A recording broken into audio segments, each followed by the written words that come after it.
Hello, everybody.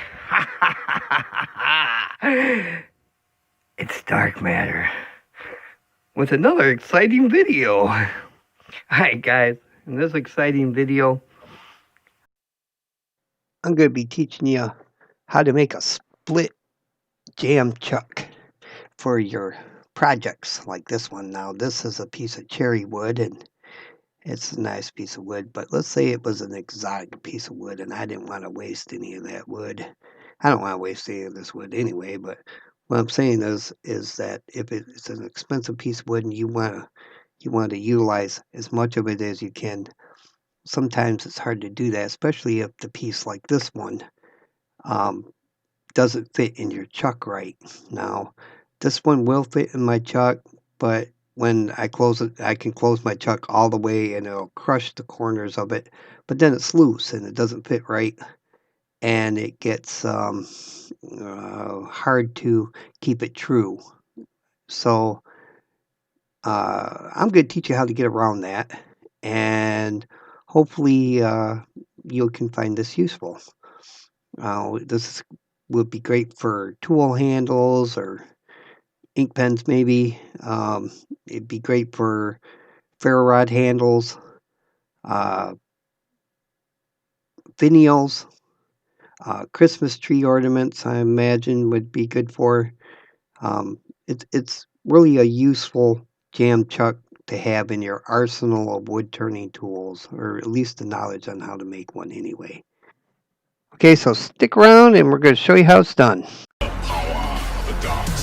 First thing we're going to do is we're going to round off this corner.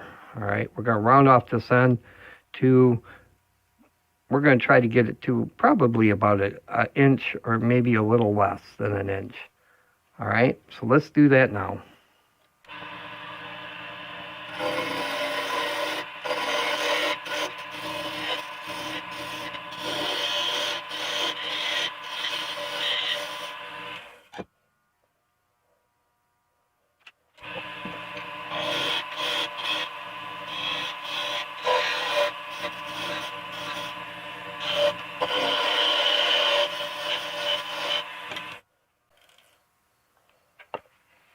All right, so that should be about close enough. It doesn't have to be exact with this. That's the great part. That's about right. So, yeah, that's about right. So, now that we got that done, we can move on to the other part. We're done here. All right, so we can pull this out, and I'll put my chuck in, and we'll show you how this is going to work, okay? See, all it is rounded off. Nothing special done to it at all. All right. So let me change this around and I'll bring you back. All right. So now I got my lathe set up with the chuck and a 1-inch Forstner bit. Here, see, 1-inch Forstner bit. All right, we'll slide that back. And what I got here is an old faceplate. Well, an old cutoff, not faceplate. This is an old cutoff from another project that I was doing. I can't remember what it was, but it was from that project. All right, we're going to put that in there just like that. And I think you know where I'm going with this. We're going to drill a hole in this cutoff piece. All right, now it's just an old cutoff piece. It's got the dovetail on it for the chuck already. Make sure that's nice and flat on there. Tighten it up. Get it good and tight. All right, now we're going to drill a 1-inch hole in this. All right. Okay, I've repositioned you so you can watch. We'll get it going. I'm going to bring this up.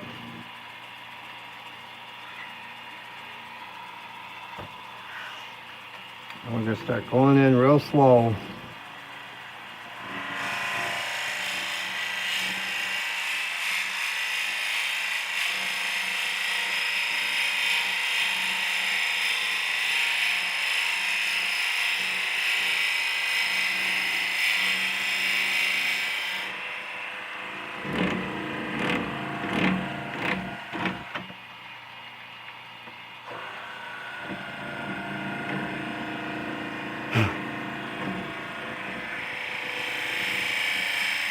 The reason we're going to go real slow is because we're going all the way through if we can.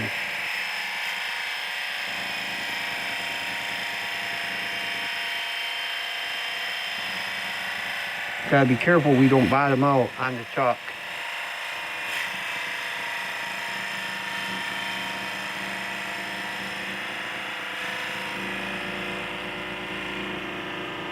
Alright, I think we're all the way through.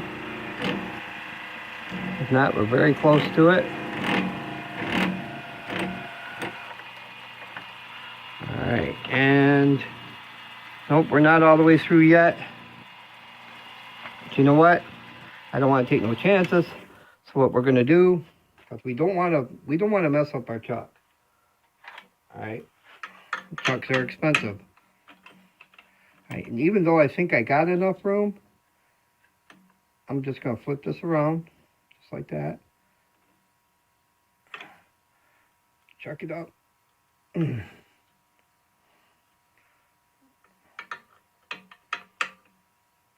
and tight. And we're gonna go from this side. Alright. So get it going.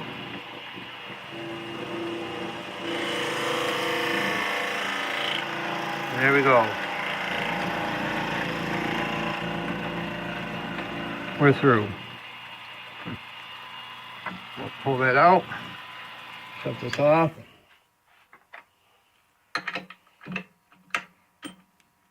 Pull that back out. See?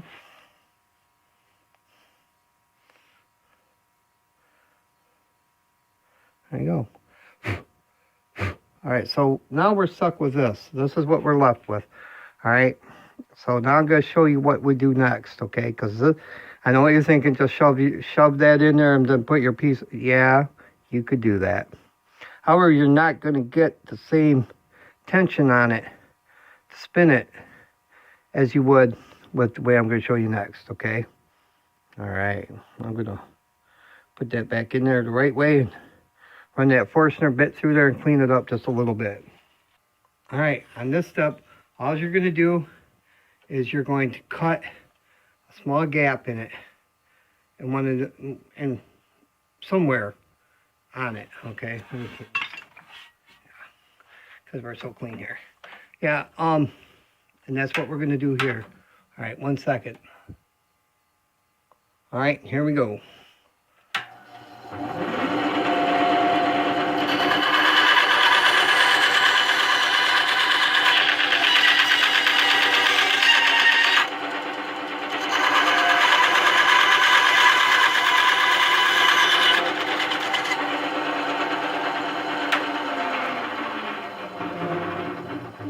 All right, and your little groove that you cut out there does not have to be exactly straight or anything. It helps if it is, but it doesn't have to be.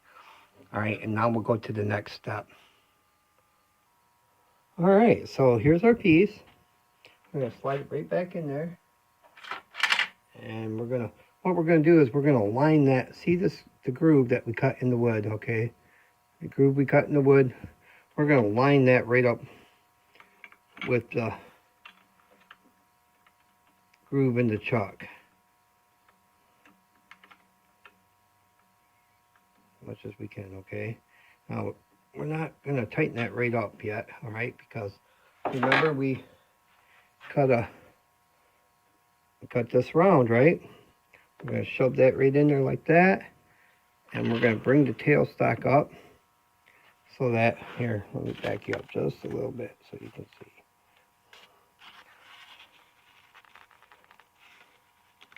All right. So now we brought the tailstock up so that you can see that it's center. We get it center right there with the tailstock. And now that's center. We're just going to give it a little bit of pressure. Make sure it's in there good. All right. So everything's tight. We're going to now tighten up the chalk. All right. And what happens is it squeezes that cutoff piece together so that it gives it maximum pressure.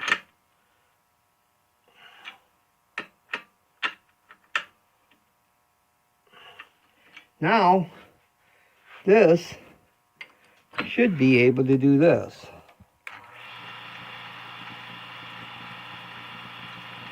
And there you go. So it's not loose. In fact, it's just as tight as if it was in the chuck itself. Because what happens is that chuck squeezes it together. Squeezes it together. And you can make these for any size, any diameter of wood that you're working on. And that way, you don't lose any wood on that end. So like if that was a tool handle or a ferro rod handle, that could be the end that your ferro rod goes into or your tool goes into. And that would also be the end that you put your ferro on. Now, you can put your ferro on it before you do the step. Then you ain't got to worry about crushing anything. And with this locking collet, I guess you'd call it, wooden collet, it won't mar nothing. It's not going to mar up the metal. So I would still use tailstock support just to be safe. But that's the gist of it, my friends, and I hope that you learned something that you can use. All right, now, I learned it from Mike Peace, and now I'm sharing it with you. I hope someone else learns it from me and passes it on to someone else. Because that's how we share information with each other. That's how we teach each other. It might not be useful for some of you. Some of you may already know this trick. It may be useful for someone else. So I hope you had fun. I hope you enjoyed yourself. Hope you learned something. As always, I'm your buddy. I'm your friend. I'm Dark Matter. And I'm out. You don't know the power of the dark side.